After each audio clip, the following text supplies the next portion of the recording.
Hi, I'm going to show you how to use the Powis Studio binding system. This system was designed for binding papers such as glossy coated paper that are normally difficult to bind using thermal adhesive binding.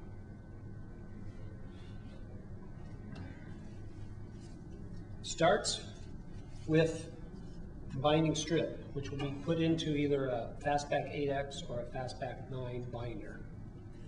You probably can't see on the video, but there's a thin stripe between the two sections of adhesive on this strip. I find that bending it backwards sometimes before bending it in the correct direction helps define that edge a little better.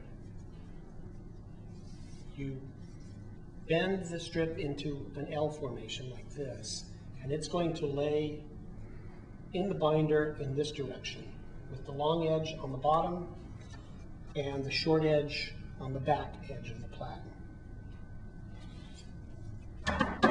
Here we have our book contents, and we'll be placing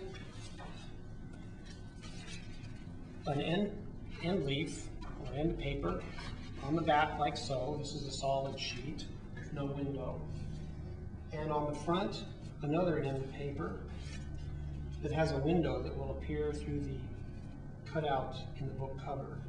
Now be very careful when you put the front end paper on, especially, that you have your folded edge against the binding edge and the shorter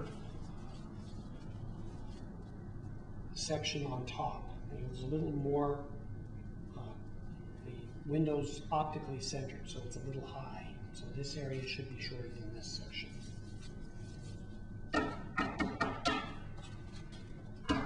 Tap the book down, make sure it's well jogged, place it on top of the strip, and smooth it against the edge,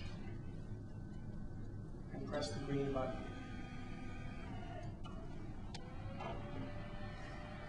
Normally when you're binding, you would want to use the LX comp setting simply because it's the shortest of the binding times. For this system, you don't require the longer binding times that are required if you're using the strip to actually bind the book. In this case, we're not using the strip to bind the book, we're simply using it to tack everything together before we actually stick it. Now, the machine will say remove book when it's done. Take it out and place it in the cooling rack. Generally, give it about a minute in the cooling rack to cool down. Right now it's somewhat hot.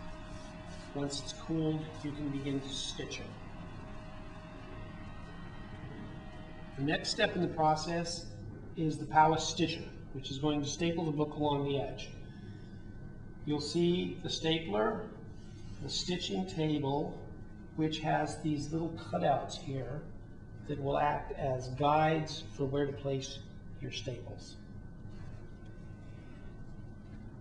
You'll be stapling using this foot pedal here on the ground. You butt the book up against the stitching table in the back and lining up with the first cutout.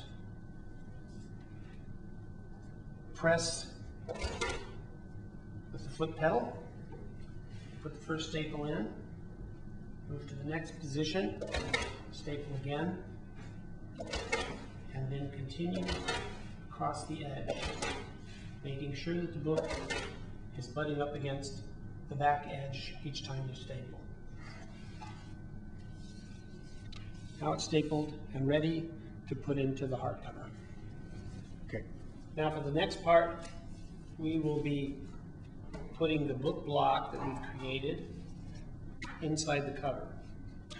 We'll be using the Fastback hardcovers with windows. These covers come with adhesive panels on the inside.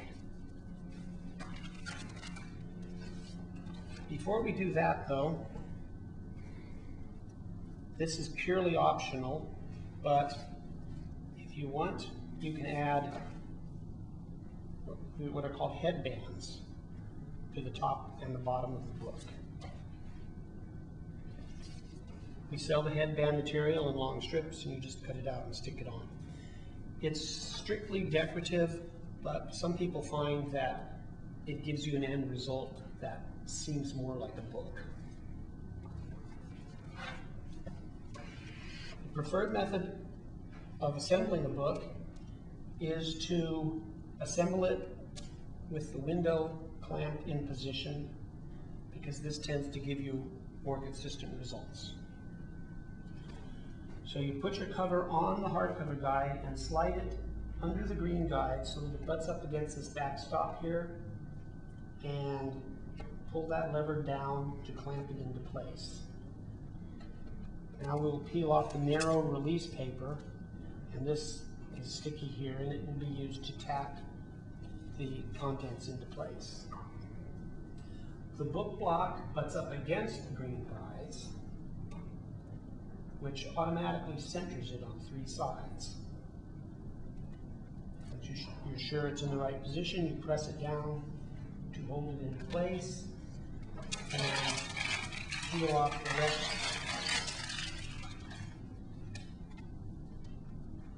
of the release paper. Once that's tacked down, peel off the release paper on the other side and bring the cover up so that it butts up against the purple guides, which will line up the front and back cover. Once that's lined up, push straight down, release the clamp, pull the book out, and just make sure everything is smoothed down. And there's your finished book. And now you see how the little headbands just make the book look more like a real book.